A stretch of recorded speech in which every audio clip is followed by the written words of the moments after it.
do we have here tonight in the Relove Guitars workshop? We have, well, a special guitar. We have a Crimson Guitars guitar, and it's a PRS style guitar, and it's a beautiful looking thing. And look, there's that amazing Crimson Guitar logo. Now, I know, imagine people might wonder whether I'm going to find some fault with this, and whether I'm going to, say anything negative about it. And there are one or two little tiny things about it which don't work for me, and I think are slight issues, but the majority of it is an absolute beauty. So look at some of the details in here. We've got this quality, beautiful quality routing, and then we've got a plate that sits in there. Now I won't be able to get it out, and it fits in with these little tiny inserts fitted in there with beautiful little hex bolts that go in there. They're absolutely delicious, and you can see it's just beautifully finished, and there's the little tiny bolts. So a gorgeous guitar build. There we are, Crimson Guitars, number 220. Lovely, lovely, lovely. So, I mean, isn't it just a lovely looking thing? It's got everything going for it. All the birds are brown. No, all the birds are beautifully mother of pearly, abalone, inlay, and yeah, just everything about it's pretty. We even got a little magnetic cover here for the truss rod, which we might need to access in a minute. So very PRS in many ways.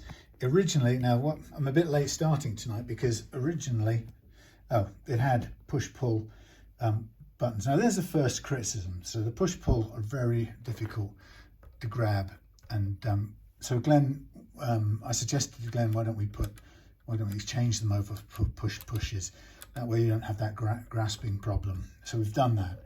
So that took a while. Obviously just now I've done the whole basics, rewire everything, but we also had a non-existent signal from the bridge pickup, which I had to take out, test, and then put back in and wire into it. So the whole wiring basically has been redone inside, and so I've just now finished it all back up, wiring, closed it all up, put the strings back on, floated the bridge where it was, and we're back to the start. And actually what I'm going to do with this guitar is not a huge amount of stuff. We're going to keep the original nut, and we're going to give it a light fret leveling to do our very best to make it play perfectly accurately. Now I know these guys make good guitars, and I'm only addressing a little bit of what I call fret slap, so it's going to be a minor piece of work here.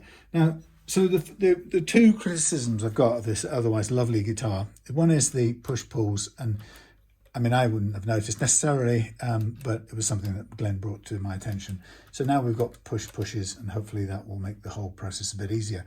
A minor detail, but there is a more significant one for my liking, and it's one of the things that sort of I find comes up a lot of times. So if we look, where is my, okay, there's my, I'm looking pretty much dead on the thing now. I don't know if you can see it, but we are, whichever way you look at it, if we try and get in the middle, we've got an incredibly small amount of room for the strings. So on this side right now, they are just outside, from dead on, they're just outside the little light inlay binding color, the piece of wood, the wood strip down the edge. So they're outside of that, which means for my liking, they're too close to the edge. And we've got a, whatever the bridge is here, probably 54. I haven't checked it down there. So the question about this is that the tighter you make this, the smaller you make this, the more accurate you absolutely have to be in the fitting of the neck and the fitting of the bridge together. That's okay, because these guys know what they're doing. But even when you get it absolutely right, which they have here, there still isn't, well, there may be a tiny bias towards for the bass side, where it might actually need to move a tiny bit this way, but we can't do that because we don't have the means to do it, nor do we have the means to bring it in any. So we've got what I consider, I'd be uncomfortable playing on this here because it's too close to the edge for my liking. So that's my only small criticism. And what all that means is if I make a guitar, I'm very careful to check out, start with my my bridge size, and I'm going to do everything to make sure that my neck heel size is large enough to cope with that. So it's not very accurate at the moment, but if I go, okay, we call it, get out my way. Let's call it, I think we're about 54. Yeah, just on 54, something just a fraction under, but 54. And so this needs to be, in my book, this needs to be, what is it now? It's this is tiny. This is a 54.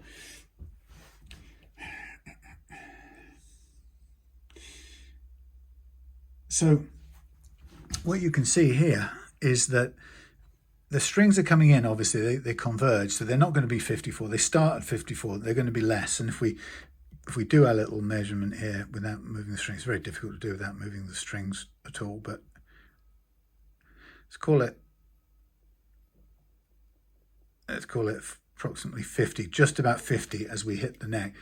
And actually what we've got here is a total of 54 at most, 54 and a half maybe, something like that. So, and we've got 50. So we've got 2 millimeters either side, and that's got to incorporate the tilt or the bevel, if you like. And these are fairly vertical, but we still got some of the real estate taken out with bevel. So and the position on this bridge is just fractionally off, so that this side has a tiny bit less than this side. But actually this, when you press the strings down, this touches down about 0.5 millimeter inside of the bevel, which is not enough for my liking. So, and I guess it comes down to a decision to have 54 and to be 52 at there. You'd want to be 54. 54 there, and you want to be 57 here. And this at 54 and a half, 54 and 3/4. That is as narrow as, let me show you. One kind of neck. I tend to collect. I like the some of you will know. I like the Indian Encore necks and the Sun Mustang necks because they were strictly about 54 and a bit millimeters. So they're very narrow necks, but because of that, they absolutely don't work with a 54 millimeter space bridge. They were designed with a 50 bridge, so 50 leads to 54. Not 54 leading to 54 wide. You see what I mean? That in the Indian Encores, this was 4 millimeters wider than this. So if this is 54, this has to be 58, 57, 58 to have enough room either side of the strings to get your vibrato or your bends or whatever you call them. Legato, is it? Anyway, so I do think that's an issue. It's it's a beautiful guitar, and it probably wouldn't be for me because of that. I mean, truth is we bend upwards mostly, right?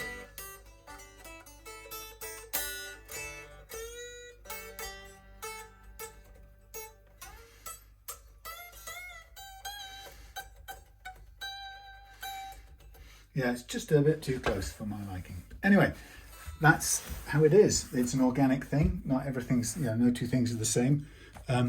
So I've done the electrics. What I'm going to do right now is I'm going to do the precision fret leveling, which I've got a new freshly papered up banana. We're going to get on with that, and yeah, it'll be a fairly succinct thing. And like I say, all I'm aiming to do here with this is to I'll check the nut slots as well, just giving them a little tiny bit of widening. But what I'm aiming to do is just to what am I going to do? I'm aiming to just clear up any fret slap, and we'll be able to see. I could take all these strings off in order to do this bit now, but I'm going to do it a slow way. So I'm going to run down here and mark up the frets, which are all, you know, beautiful condition, beautifully installed and everything. It's top quality in all of those ways, apart from two little details. Anyway, I am absolutely certain that if Crimson guys got hold of one of my guitars, they could criticize the living daylights out of it. So, you know, finding slight issues with something, you know, it doesn't make me a better human being at all. I've never tried to feel that way about it. It's too many people criticize from that perspective of, you know, hoping that they can put somebody else down. You know, Ben and the team at Crimson have got rightly gone a long way, and you know, they've pioneered loads of great things and they have a great business. So all power to them and hats off to them. But I just think it's a bit like criticizing last night when I made a point of pointing out the Fender saddle issue that I highlighted yesterday. You might say, you know, a grumpy person might look at it and say, who the hell do you think you are, criticizing you know, Fender, who've been in the business for how many years? You know, 70 years or something, 75 years. And they have been in the business 75 years, but they still have got that wrong now. So whether 70 years ago Leo Fender would have gone for that kind of saddle is another matter. But frankly, he, you know, years from now, or years from when he was doing it, we now have this type of saddle, or that type of saddle on there, and it's somehow become rubbish, and it's designed badly, and it's the wrong choice of saddle, and it kills the notes. So, you know, for a premium, or for a decent quality guitar, you don't want that. Now I'm just looking at this here right now, and I'm noticing this is actually set a little bit higher than typically I would aim for. So we could lower it, or we could just concentrate on the leveling the way things are. It's almost flat, which is great. We could go down a little bit. To go down, we would obviously lower the saddles a tiny bit. We have a choice. We could either lower the posts, or dial in the posts, or we can do it on the saddles here. I'm going to do it on the saddles, so let me just remove this for a minute. And I'm going to set them. It may slightly adjust the balance of the tremolo, but I'm not too worried about that right now. Yeah, so just going to take this down, and what I'm really going to do is I'm just going to push the whole thing a little bit. So, you know, we're going to level. We might as well be leveling for a fairly decent target. Now, this is currently set at, I would say, about 1.75 mils, which is about half a mil higher than I would normally have it myself. So what I'm going to do is I'm going to go half a mil backwards on each of these, half a turn, which typically tends to equal about half a mil. So if I'm half a mil over, I'm going to just go half turn for all of these saddles, and I'll re-look at it in a second and see where we're at. First of all, do them all the same amount and just check.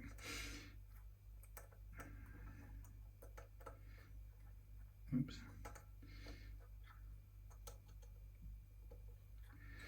Okay, so this will obviously be in a different tuning for now, but that's not too important.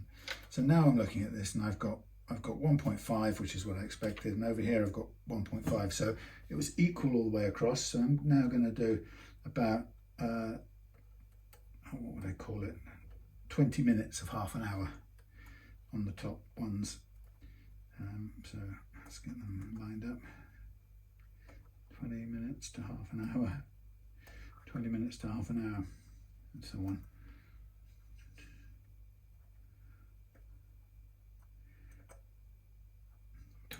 Right, let's have a quick look. So now we've got 125, we've got 125, we probably could do with a tiny bit up.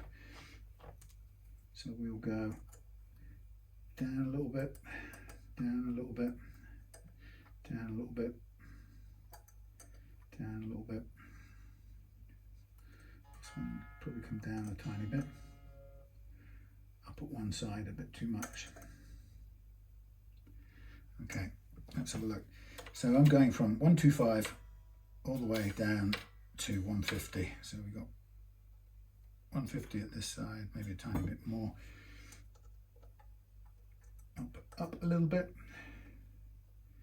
And then we'll come a tiny bit up with the A. I can do it either by measuring it, or I can do it by looking at its relation to the other strings on here. Nicely out of tune. Okay, 125 and 150. Right, so there's my target low action. What we'll do now is get the leveling beam out, and we'll do the first track, I might call it. So this is a 20, 12, 13, 14, 15, 16, 17, 18, 19, 20, 21, 22, 23, 24, 24 inch, 24 fret neck. So we could extend this a little bit long, but that's okay, that works. All right, so very flat, so we're going to just flatten this out a little bit as well. And I'm going to calibrate this beam as I go across the radius from high E across to low E. And it's pretty accurate, so it's still not curved enough now. So, whoops, curved. I need that way, Sam. Come on. Right, almost there. So a tiny fraction more. You might think, how much more? Imperceptibly more. Okay, there we go. So that's calibrated for the high E track, and that's what I call the line that the high E string lives in, and that's what we're going to level now. So very lightly, got a fresh beam, fresh 400 grit paper, and so I'm just going to gently run it backwards and forwards, at most about an inch or two side to end to end, because we've got 24 frets. It's a little bit more than normal, so it's a tiny bit of movement, but it's more or less within, you know, close to the length. Okay, so that's my sort of little test, what I call it, sort of test level. What I can see is cutting more, so cutting, hardly,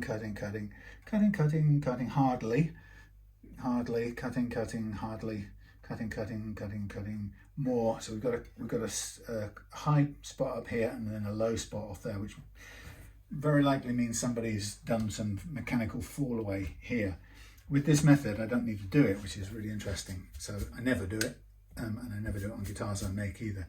But this leveling method has an ability to iron out that knuckle or that congestion where the neck thickens up and joins the body, and the truss rod doesn't do its work so much. So all I'm doing here, for your information, is if anything, I'm just very slightly improving on what was already very good.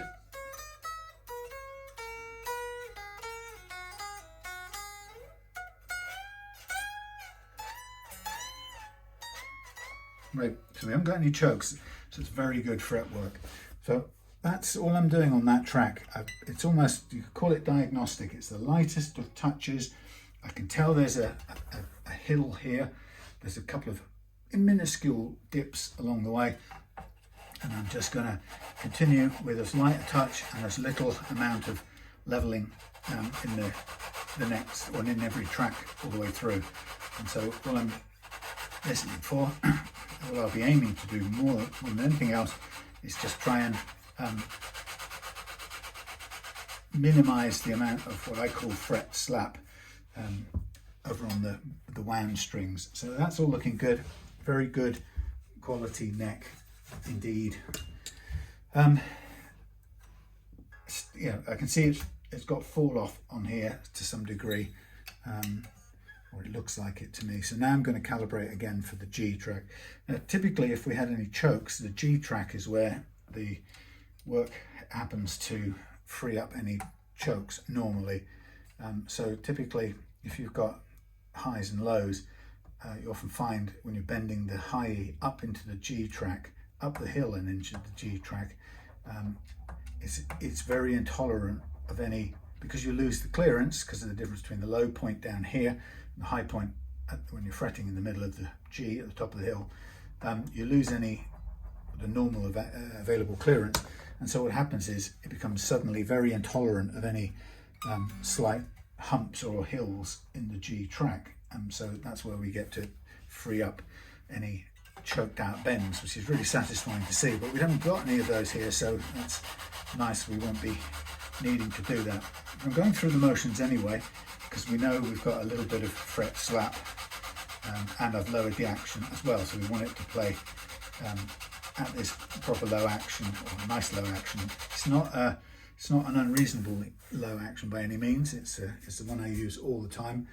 Almost all modern electric guitars can go to that action, other than those with 7.5 inch radius thereabouts. The geometry of the coming uphill and the anchor points being downhill defeats it normally.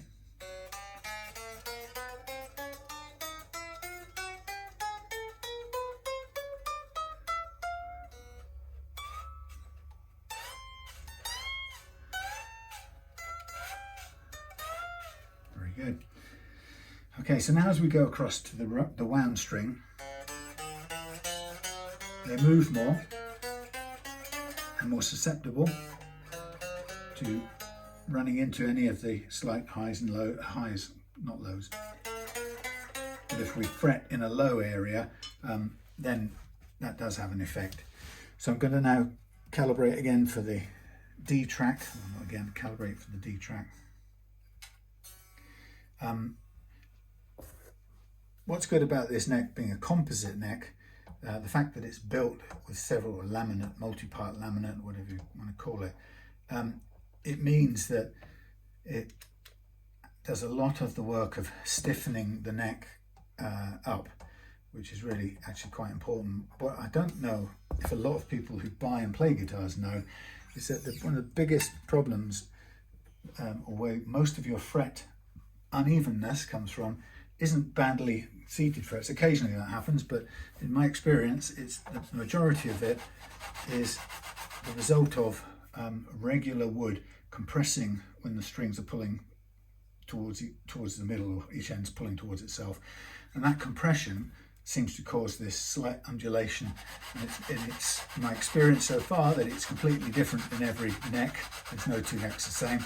You'll get a different pattern of hills and valleys, as I call them. And what I'm doing when I'm leveling under compression like this, with a tool tuned to the average shape of this neck, in other words, a sampled, approximated shape curve of the neck by virtue of those 3 sample points, what I do is I put this perfect curve representing the overall curve of this neck down onto what is actually a slightly bumpy, bunched up actual fretboard. And the process of doing that for these wound strings does a really good job of freeing up a little bit of space that otherwise would cause them to strike the strings.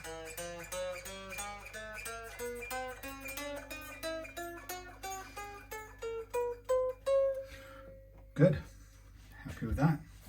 Calibrate for the A. Now this does have a little bit of slap, fret slap as I call it, but it doesn't have, it's not very extreme, or as we saw from the sort of diagnostic level on the high E track, there's only one high spot and it's here, relative. There's a couple of slightly low spots, but there's one spot coming up in the hill, and that's actually relatively surprisingly good compared to most modern electric guitar necks. Most of them tend to have more hills and valleys than that. So it's a really good example of how the laminate construction of this, and the quality construction, including it being laminate, has stabilized the neck when it's under compression. And that's the thing I've come to understand is actually in practice is the really important way to be stable. Some people argue about getting having laminate necks because it's stable and stops it twisting, and of course those are all good things too. And people also recommend roasted maple or roasted woods for the neck material, because it it stabilizes it and reduces the likelihood of it twisting or humping and so on and so on. But actually, what the real benefit, I mean, it does that, but for me the real benefit is that it prevents it from doing this microscopic undulation, which, I mean, I don't mind it doing that because we still have to iron it out. Wow, nice. Compared to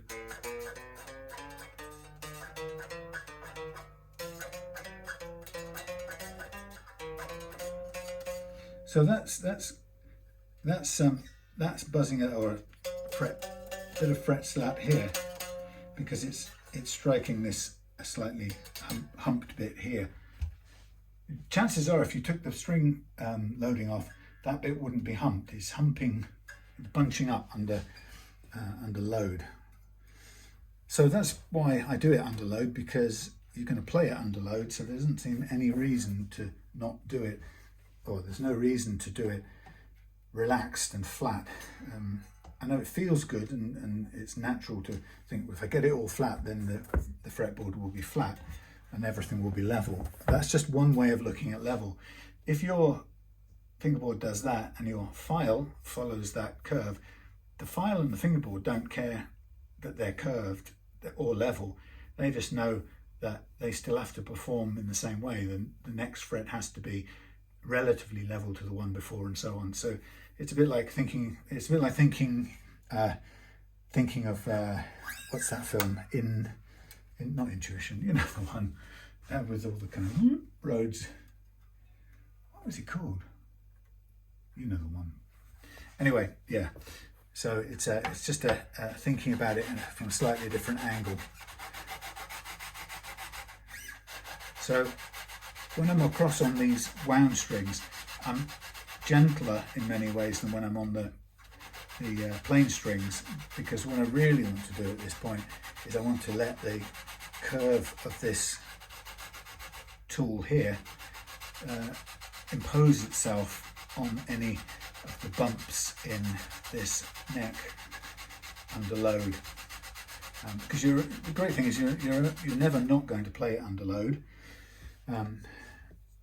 So you want it to be level under load. It doesn't matter if when you take the strings off, it's suddenly uneven. All you care about is when it's back under tension, compression, that it's even and it's level. Okay, so yeah, it's a little bit higher up here still. We should be pretty much all right. Nothing major jumping out. Get the tuning.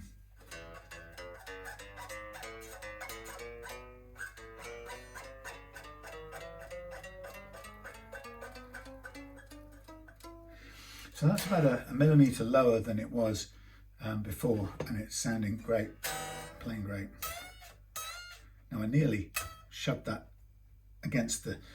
pushed the string against the side of the neck there, because I sort of grabbed it and it slipped off.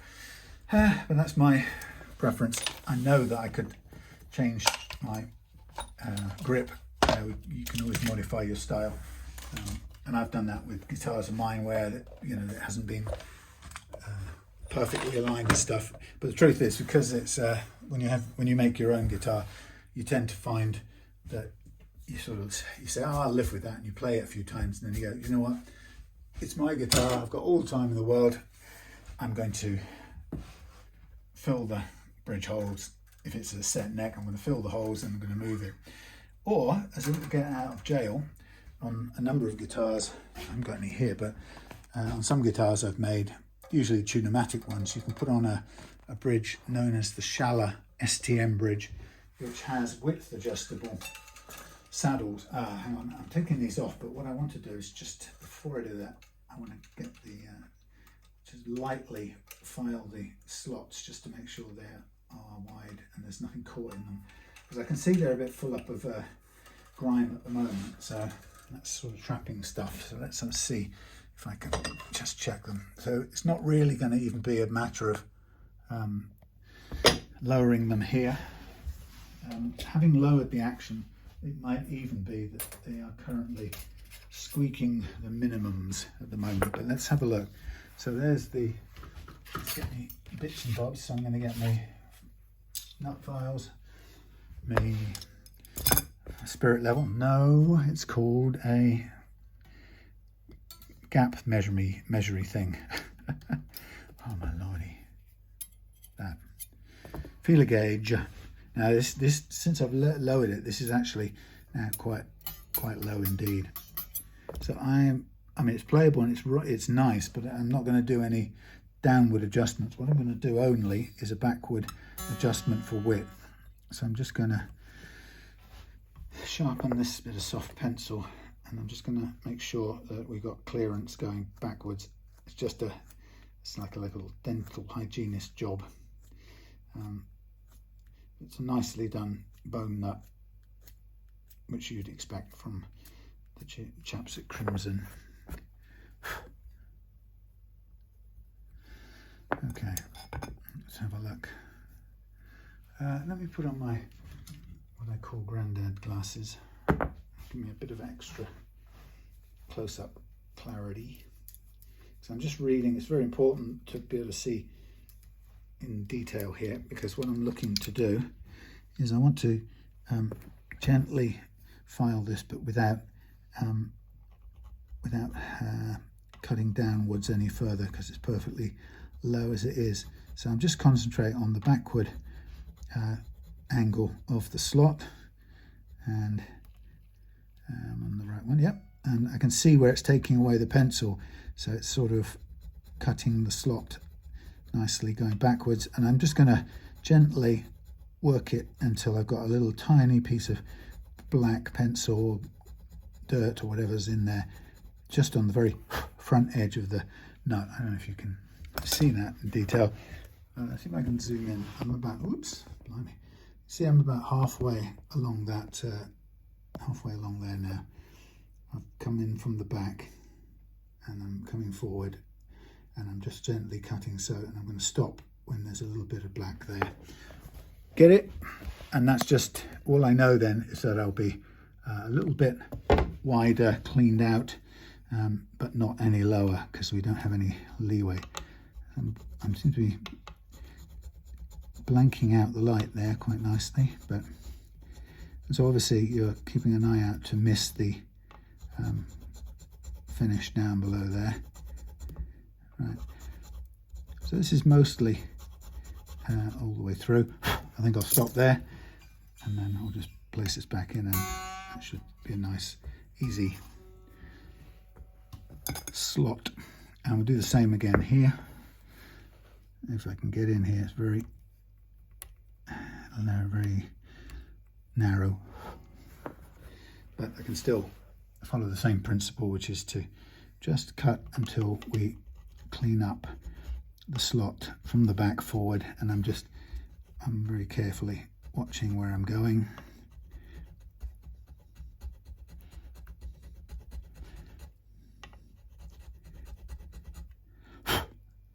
Nearly there.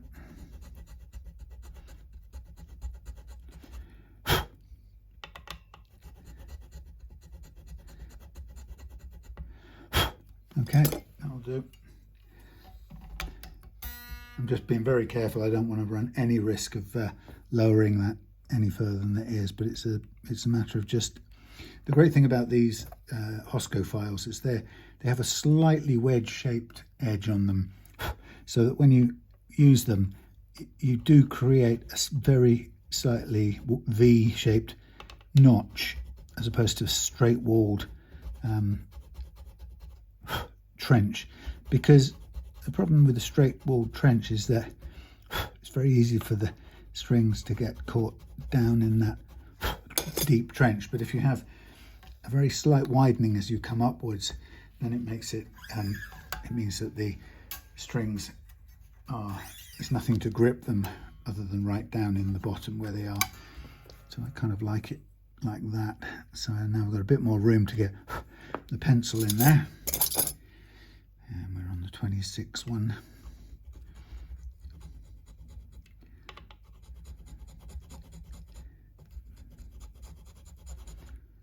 Okie dokie.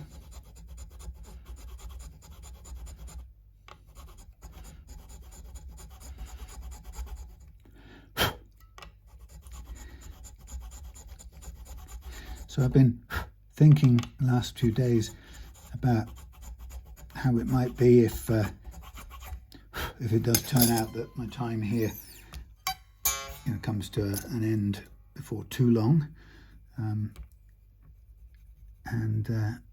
It's interesting that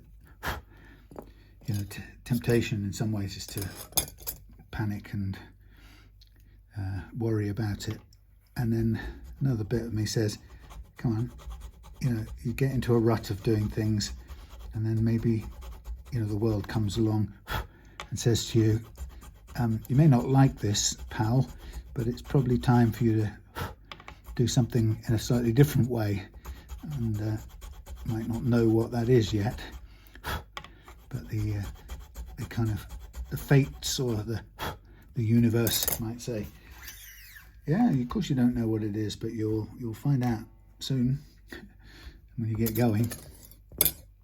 So I'm not going to worry about it at all. I'm not going to waste any time. I think I've spoken to the people who run the site, and I've just said to them, I appreciate as much notice if you do have to sell, and the place goes to a new owner and it doesn't carry on being run the same way, then as much notice as you can give me I will be grateful for.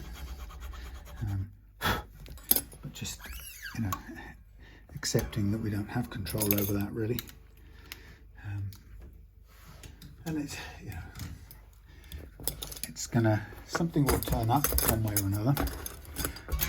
But okay, so now I am done. What I'm going to do is zoom out. I am now going to just block off this tremolo, just so I don't have to worry about it sitting back down on the finish. So we've got a little wedge here. I'm just going to prop it there, and that means then I can undo these. These are lovely, I think they're hip shot locking tuners. Whoops, I should have probably just slackened it off before I undid it. Yeah, beautiful looking tuners. I've got a set on a couple of mine, or I've got some on mine. Love them. And then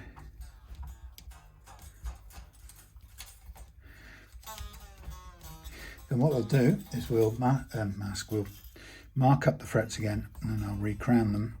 There'll be hardly any recrowning work to do because it's only a very tiny amount of, well, that came out there on its own free will. Yeah, only a tiny amount of leveling, so absolutely very little to do at all. Now we've probably got a bit of tightening up to do here. Yep. Probably not been tightened since new, and what happens is the finish usually shrinks a little bit, or the neck itself, or the headstock, so they just need a tiny bit of a tiny bit of tidy up. Now I'm going to cut these strings because they are locking tuner specific, and I don't need them as sacrificial strings. It's not so often I will successfully get to refit that kind of string, or because they get crimped in a particular way when they've come from a locking tuner. So it sounds a bit like a Men at Work song. They come from a locking tuner. Right, let me just bin these, and then we'll be into recrown, sand and polish out, followed by restring, and good to go. So nothing, thankfully, fingers crossed, nothing overly complicated, I hope, because I don't want anything overcomplicated. Is this actually recording? Yes, you are. Very good. Not very good, what's the word, feedback from that camera, what it's doing. Okay, so for crowning, I'm going to level, going to mark up here again with the black marker, and after that, after I've recrowned, then we'll mask up with masking tape, protect all the fingerboard and edges, and then we'll go into sanding and polishing out. There we go. In situations in the past where I found myself with a neck that I couldn't do anything with, in other words, that was too narrow for the bridge fitted, and I couldn't change the bridge and I had to work with it, I found that you can make a small intervention if you're refretting. So you can gain about another millimetre or something overall if you fret up to almost vertically instead of putting a bevel on it. So that's one way you can kind of ease things for yourself. But in this case, there's not really any. There's not an opportunity to do that, and it is already fairly vertical. So as you may be able to see, I'm going through these fairly quickly. Relatively little to do in the way of recrowning. A bit there in that one, in the middle of the 3rd fret, and a bit in the 4th. But nice thin strip of black marker down the middle tells us we're in good shape.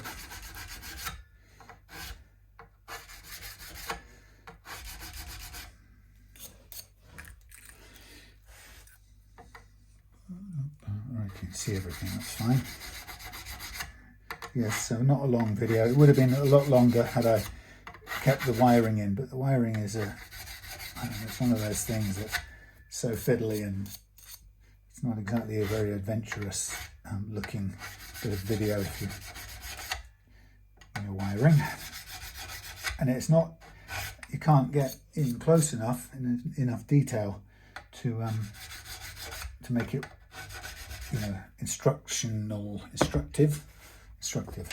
yeah, so it doesn't really make sense. So I did it beforehand. It also gave me a chance to charge up phone batteries and things like that. So I've got this week and most of next week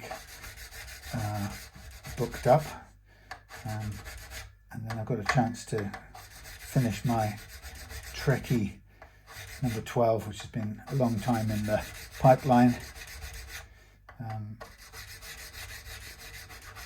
I was at home today playing my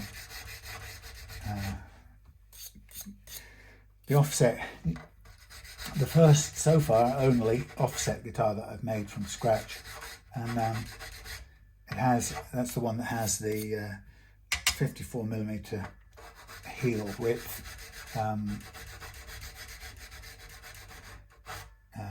neck that came from originally from an Encore India, which I've upcycled, which is what I enjoy doing with those necks. Yeah, but that's it's just playing it today, and oh boy, just realised again, get to reconnect with it, and it's such a lovely feeling when you realise how good it is, the thing you've made, and how much you enjoy it. It's such a great feeling when you make stuff. And I was talking with somebody yesterday saying,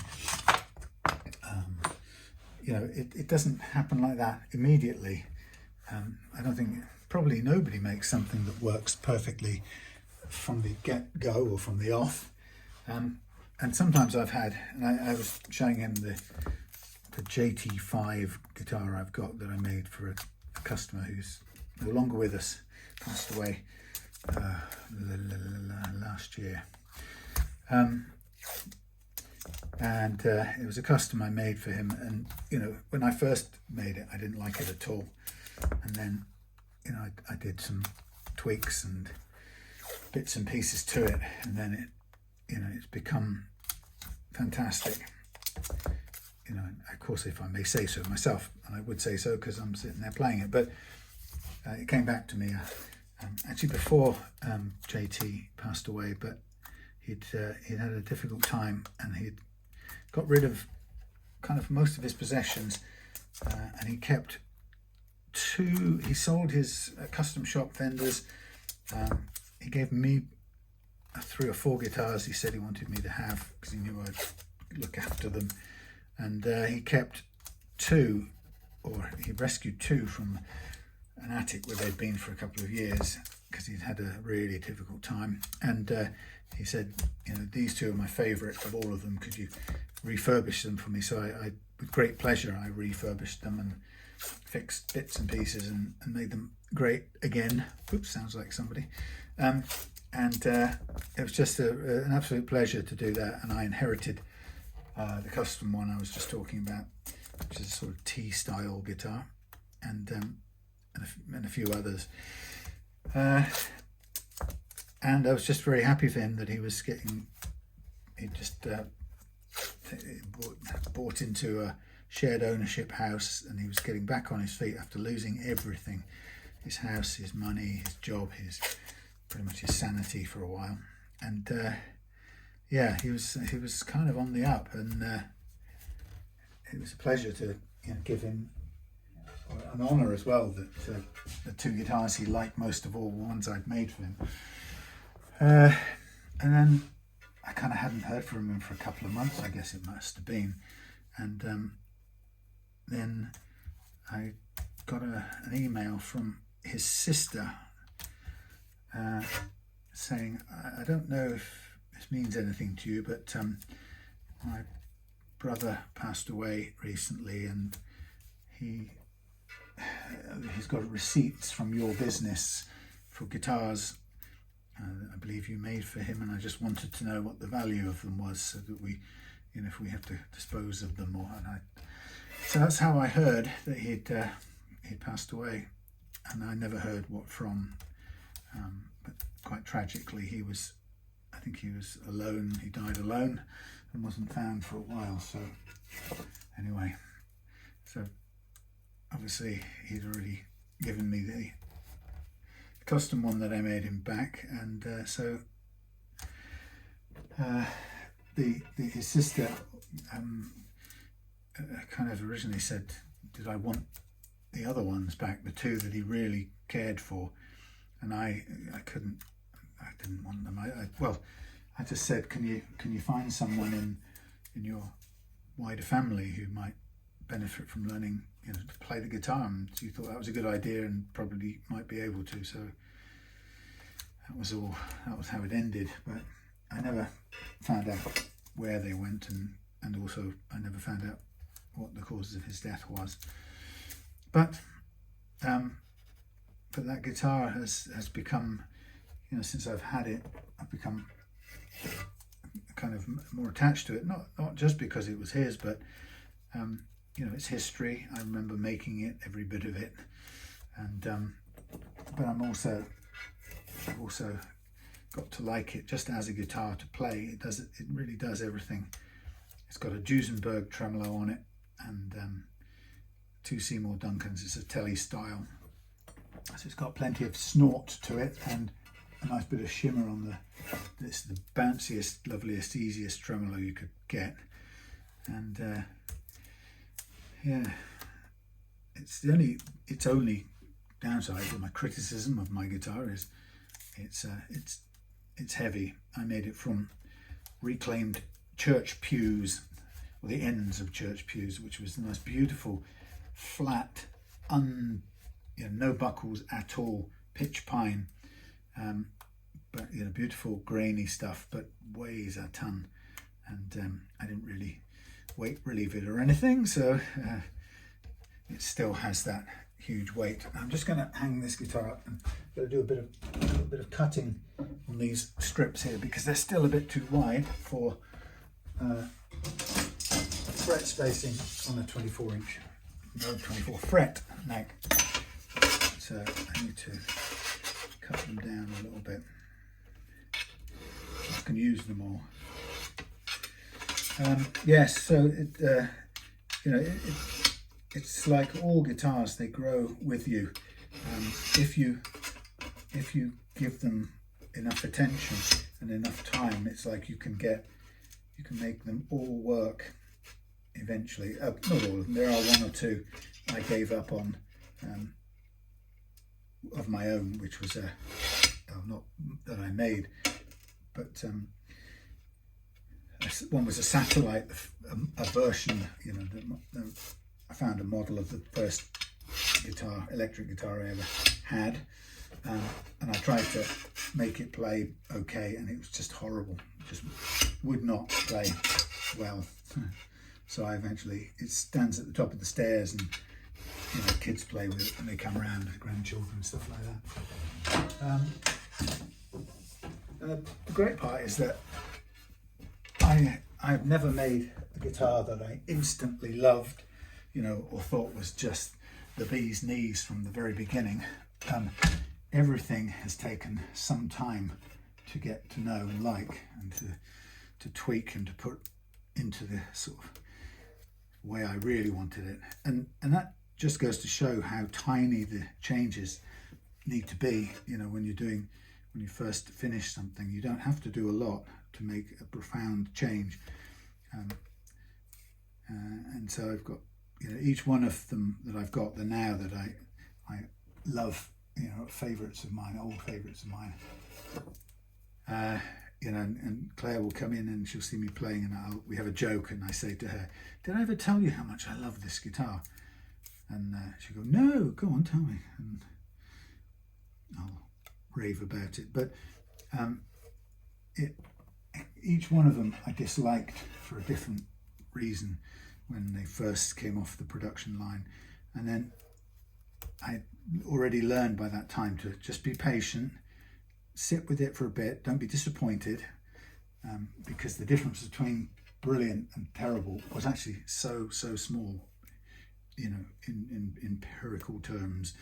And so I kind of gained the confidence to know that it didn't need to be reinvented completely. I just needed to not panic. That's the key word, really. Sit with it, not panic, and work out those small things that needed to change. And when I did, it was always the same. It would transform it, and I would suddenly find myself loving the guitar that I, you know, a short time before despised. And I think when you make them, you probably hate them more if they're not perfect, because you've made them, and you know you sort of desperately want them to be perfect from the off. And maybe that takes many years to let go of that tendency to expect them somehow to be perfect. It's like refretting. You know, pretty quickly learned that, or fretting a guitar. It's very rare do I ever get a fretting or refretting that's perfect from the hammer onwards. It usually takes a little bit of work to make frets where they need to be, and not least because of the precision leveling business I'm always on about. But right, so here I am. How are we doing timing? We're still running. We haven't run out of batteries yet. So you can see that I have safeguarded the fingerboard, and all around the edges here where the paper may run, it's all safely wrapped up. So what I'm going to do now is just go into the dreary, repetitive business of that, and it's going to make a noise. It's going to go on for a while, and we'll see how much rubbing I do. I'm starting with 400 grit, which, as you probably know, is the same grit as the file for the leveling. It's a little bit finer than the file for the crowning, so it's a bit of catching up back to 400 grit I'm trying to do with this. A block of foam as well.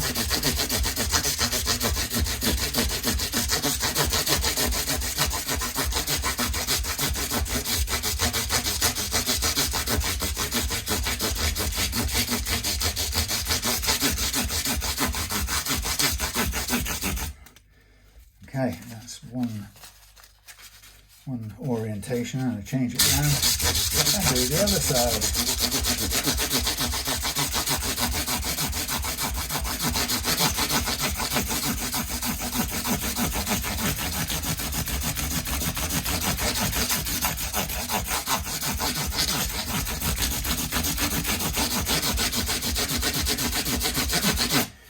So that's just one sheet, and there's 2 sheets of each grade, and it just goes on and on and on and on and on.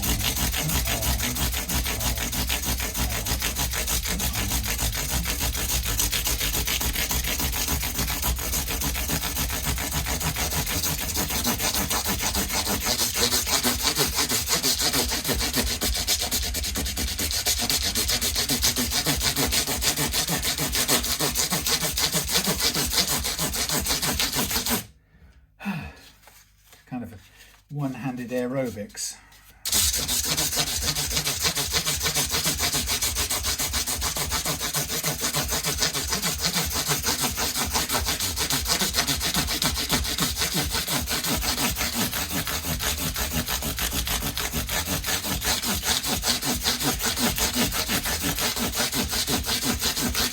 I got contacted by Didario today.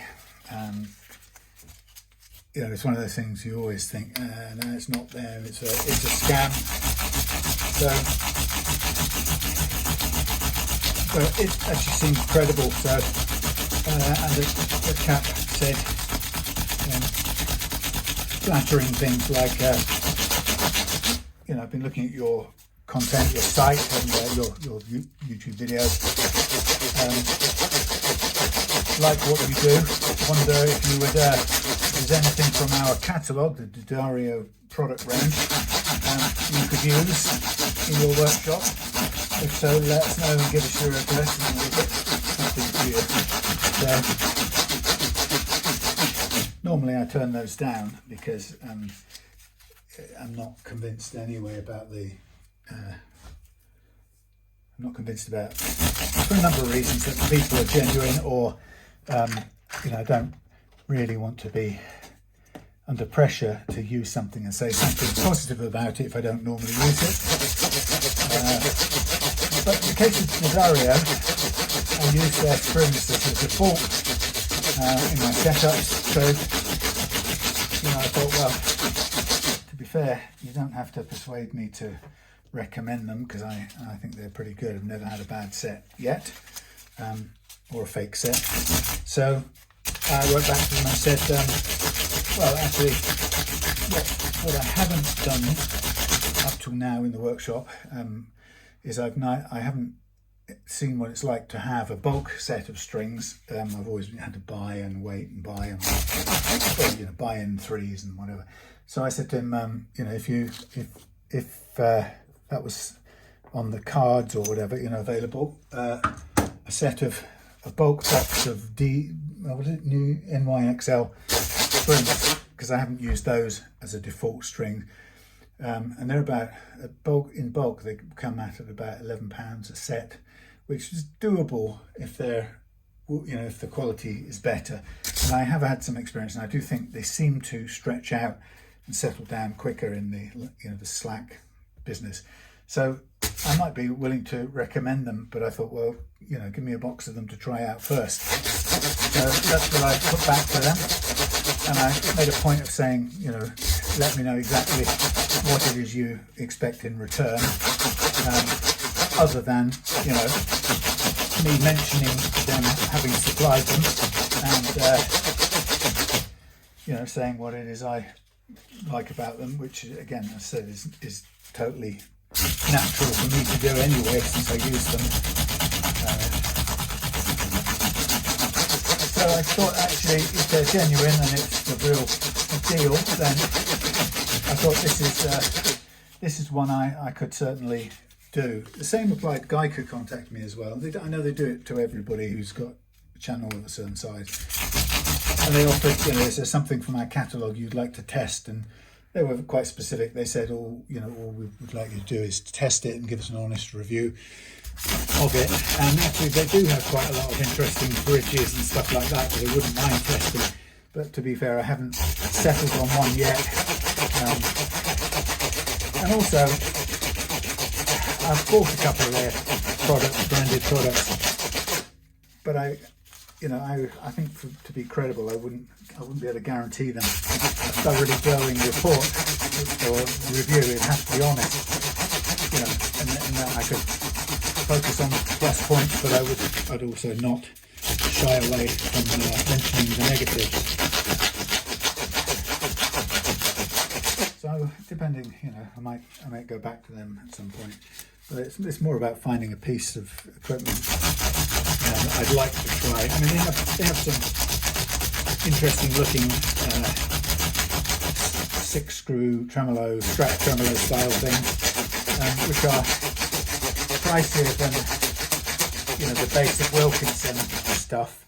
But it looks nice, and you know, but I can look at it and already say, am I convinced this is going to be any better? Well, I'm not convinced. It doesn't claim to be more or less than you know, a basic good quality tremolo that does what it should. But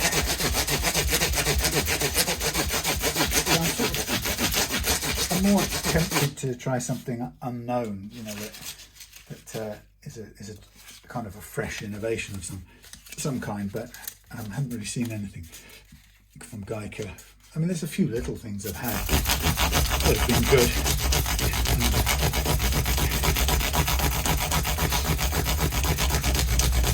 So I'm sure I could find something.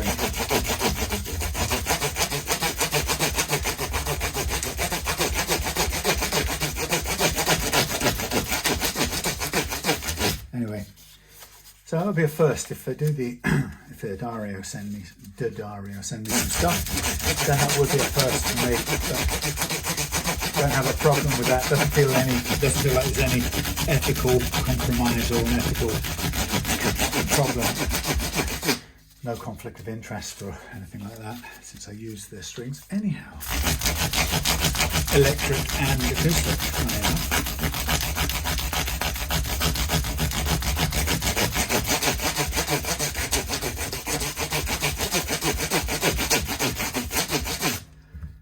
Nearly finished with the paper, and then we go on to the micro mesh, but at least that's quicker.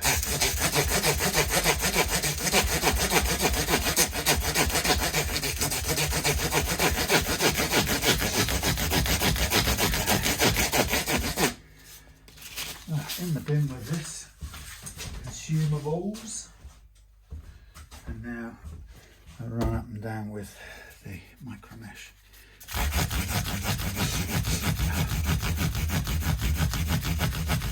So what have I got on tomorrow?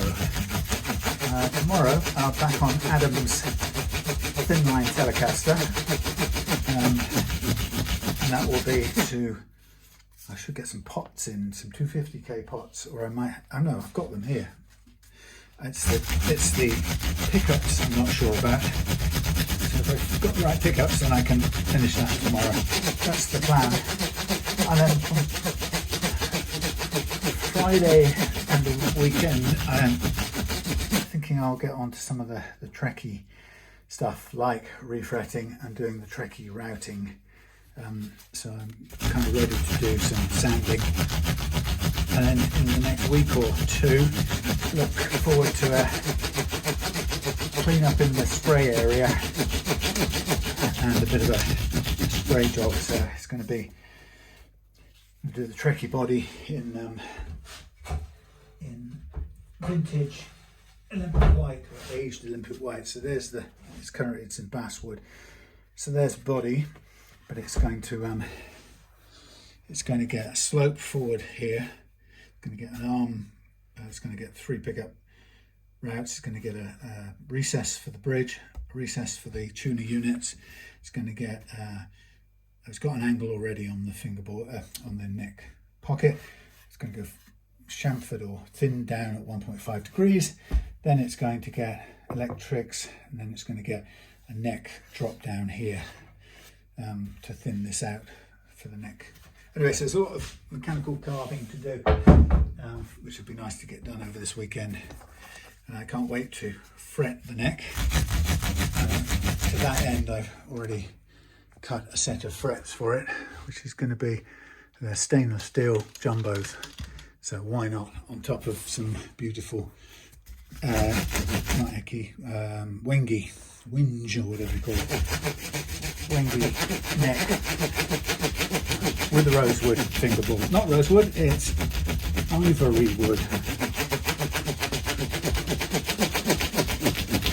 So that's kind of, I'm looking forward to moving that on. And then another thing that I'm looking forward to doing is I've got to make the headpiece for it, which will be something very like this. Very simple, but obviously that's kind of how the bolts or the screws for holding it down on the headstock or the headpiece is. But then it has 6 holes running through, and obviously this is a crude dummy, but it's actually a very simple device. The only hard bit for me as a home producer is to drill the holes through it at a slight angle. So what I want them to do is to come up from front to back. So I want the strings to kind of come up, at an angle. So that means I have to set the piece in a vise, and if I'm drilling down, then this is tilted forward to allow this to drill slightly diagonally.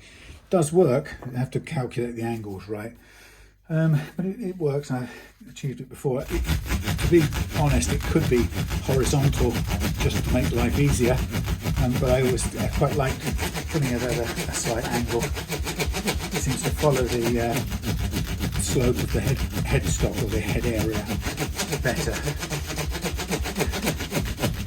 Right, we're going past 4,000 there, now to 6, then 8, and then 12, and we're complete.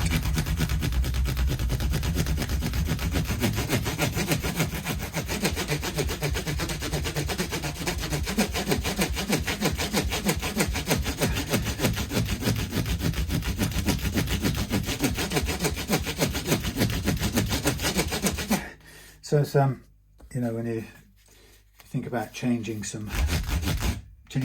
couple of pots, so taking away some push pulls and redoing them as push pushes, it's easy to say, but actually it turns out to be a complete rewire basically, because you have to start from scratch and load up all the tiny little lugs and all the various different contacts on the pots. So it's a complete rewire from scratch, effectively. But it was also, there was a bad connection in there, which is why it wasn't working. The bridge pickup wasn't playing. Anyway, so that was good that we didn't have to send off buy another pickup and wait for ages. Not to mention the fact that it saved Glenn a couple of £100, because we would have been buying the Trembucker version of the Pearly Gates Seymour Duncan pickup, and that's currently about £200 for the Trembucker. And the Trembucker is the 52mm pole spaced, and it's funny, but I've used quite a lot of Seymour Duncan pickups and bridge pickups in builds, and I've got caught out maybe once or twice in the beginning, and I bought the bridge pickups, or bought a set which was neck and bridge, and then to my astonishment I found that the strings were miles outside of the poles on the pickups, on the bridge pickups. It looked ridiculous. And it's got me, I thought it was me first of all, and maybe I got the bridge in the wrong position. I lived with it. And then I bought another one, the regular sized one for the normal bridge and neck. And again, I found these poles, the strings way outside of the poles. And I'm thinking, what the hell measurement are these poles? And I measured them, and they were about 49. And then I measured the bridge, which on the guitars that I was putting them on the bridges were about 54, and so by the time they got to the bridge pickup, they were still about 53. They'd only converged a tiny bit. So we're putting strings with 53 spacing over a pickup with 49 spacing, and it raised the question for me is, what the hell did they make it for? What guitar was this meant for? That had, and it had to have been a vintage guitar long in the past in the tradition of their pickups, that maybe started life with a vintage, 1950s 50mm spaced bridge, or maybe 51 or 2, you know, and then you might have just got away with it being 49 on the actual pole spacing. But it seemed to me that since most guitars now were 52.5 and above, they were never going to line up on a standard Seymour Duncan bridge pickup. So I've never bought a standard Seymour Duncan bridge pickup ever again. Every time I put Seymour Duncans on a customer's guitar, I know it's not going to have a 50mm bridge, so I never even bother with the 49mm spaced poles.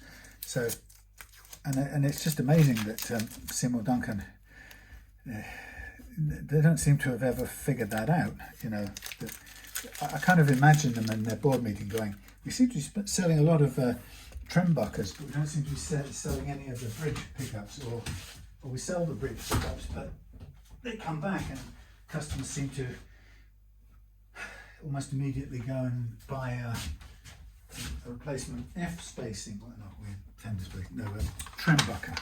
And I got, you know, we don't know why this is. Well, you know, if they had some way, if you had some way of telling them, they would know that it's because nobody makes or has a 50 E to E bridge anymore that for which those 49 spaced pole piece humbuckers. Whoops, that's not what I wanted to do. Get in there, under there. Yeah, there's nothing that fits. So maybe they'll figure it out one day. It seems a bit too much trouble to try and put together an email, and because it probably never get to the appropriate people. I've tried giving them that. I've talked to them at shops, but the shops aren't interested because they don't make the pickups. So anyway, just giving this a quick clean off, and then we'll put a little bit of oil on here again. But it's mainly cosmetic really at this stage of things. Okay, so the precision stuff is pretty much done. What we're doing now is just cleaning up any glue from the tape and stuff, and any residual dust, and then we'll be restringing, stretching out, setting the trem, intonating, and we'll be ready to head for the hills. Another workshop session done. Okay, so let's go and get a little bit of the oil. How are we doing? Well, seem to be running okay. Got enough space on the disc, thankfully. So with a bit of luck, having taken 10s off and we're putting 10s back on, the tremolo as set should go back to where it was. So I effectively hardtailed it in a horizontal balance. Then I set it up in equilibrium. Then I let go, and then I tuned it back to where it needed to be by letting out the tremolo claw screws. It's a bit of the Frudua method, worth finding on YouTube if you want to know how it works. Okay, so now I'm going to get the Darios. I would like to tell you Darios are great strings, but I'm not yet sponsored by them, so I can't tell you that just yet.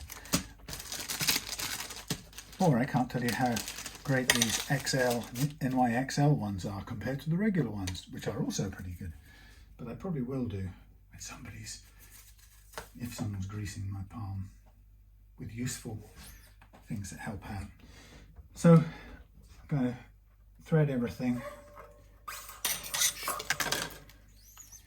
and then we'll load up the tuners, and after that we'll stretch, and then we'll make sure it's in equilibrium still on the tremolo.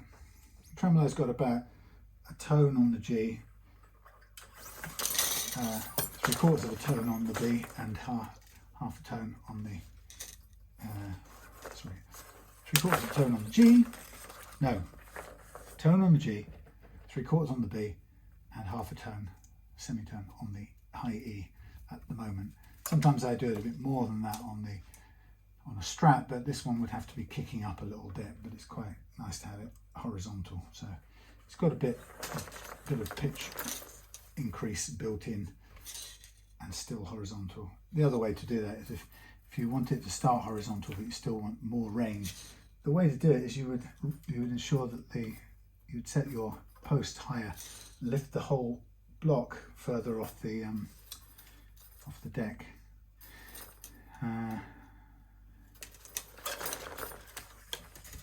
And then take the action back down by means of the saddles. Right, I'm now going to just get these fired up into the locking devices. This is what I do with locking strings, locking tuners. I stretch out fully, I come back like a centimetre's worth, just a little kick up, right, lock it down, yank this up and then turn it. So we do get about half a turn's worth, well actually it's about half, just over half a turn before it locks off. And that gives me a bit of get out of jail later on. So let's say for example, you needed to slack the string off to do something with a saddle, or there was a problem, you needed to take the string off. If you go all the way through in one go, clamp it tight, and just lock it off and do the minimal, which is what people like to do because they think, well, I bought the locking tuners, that's what I bought them for, not to wind stuff on. But if you do it that way, you'll only get one slacking off, because the next time you come to put the string back on and do it back up, it'll crimp in exactly the same place and it'll break. I've learned that the hard way, so I always put on this extra centimeters worth into the mix. It means I get a second go at it. It's probably more important as a setter upper, believe it or not, than a player. But you know, if you're going to tweak, most people tweak their own guitars in one way or another. So I think you would benefit from this extra bit of get out of jailishness, I call it. So I'm lining up the holes in the posts. I should have done that first, just to make it easy to get them through. So all the way through, tighten it, make sure the ball's up in the block, pull it up a bit, which equals about a centimetre, and then yank up the spare loose string and then hold the string down, so what little I wind on tends to go just under the loose bit of string, and then I come on to the next one. And until you need it, you won't know you need it. And the time that you need it, you'll be so pleased that you can undo the string, slack it all off, and then put it back on with no risk of it breaking. And you'll go, I'm so glad I did what Sam said, which was to wind on a centimetre extra. Even though I should be allowed, there's a little kink in this string, it's brand new and there's a kink in it. Dario, do not make me have to bad talk you. I'm sure it'll pull out now, but it's not what we want to see.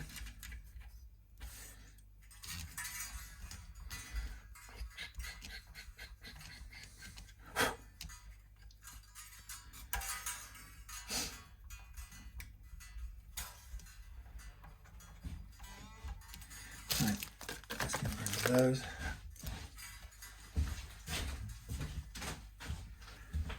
So as with any time I put strings on, I tend to give them a little pull like so to bed them in, or to make sure they're all in.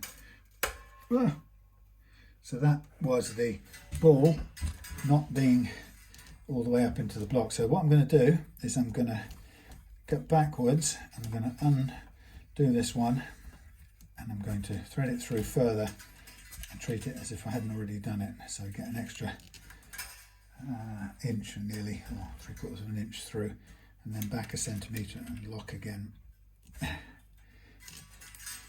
Okay,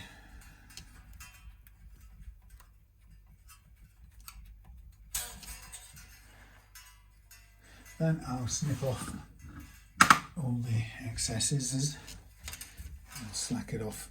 If you need to slack it off to get to the bits you want to cut, do so, because then you can make sure it goes flush. So here I can't quite reach it, so I'm slackening right off so I can get in, cut this flush, and then tighten it back up. So we've got the nicest cut possible with nothing sticking out to cut you anywhere. That one can get cut by going past the mark. This one needs to come undone a bit more again, like so, and then back up. This one off, cut. It's not unheard of is to cut the actual string itself. I've done that once, only once.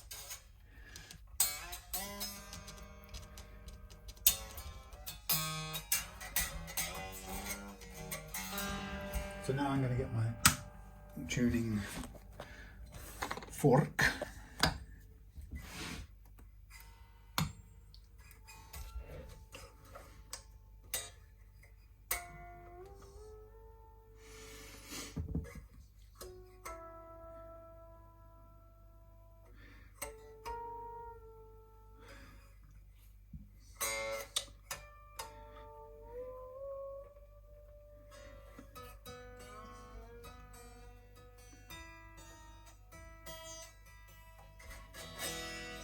Now we should be just about the place where the you can take the block out and the thing will stabilize eventually around the same point.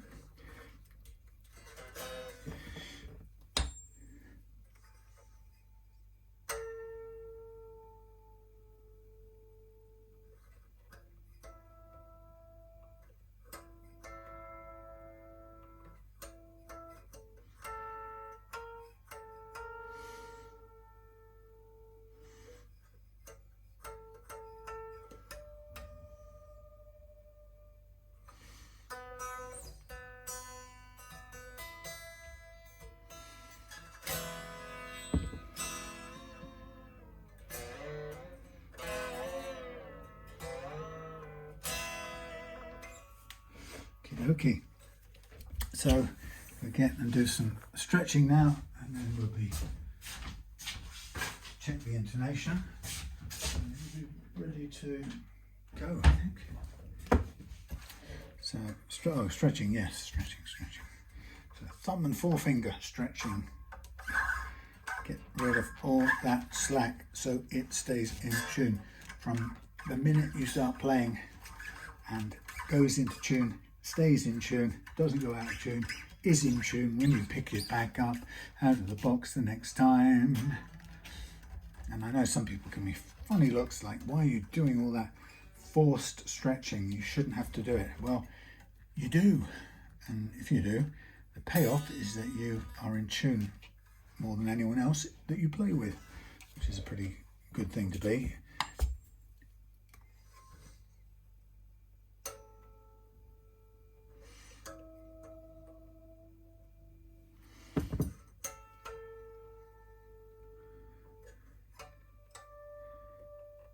Close.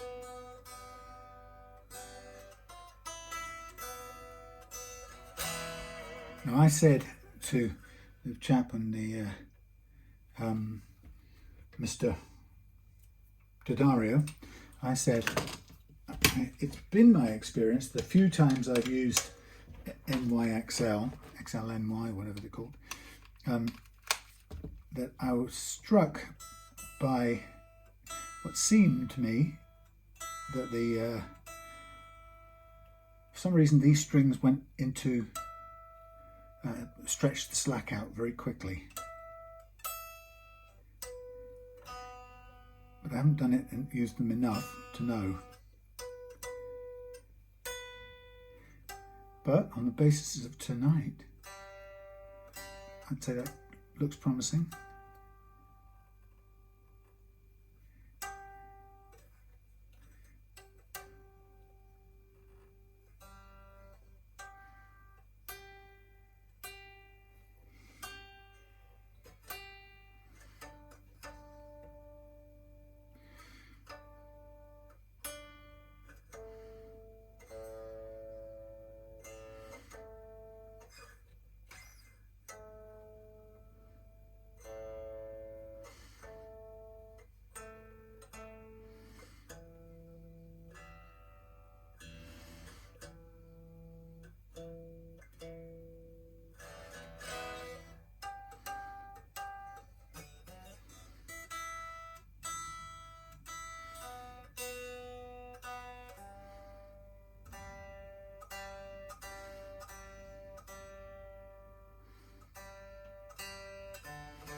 There we go.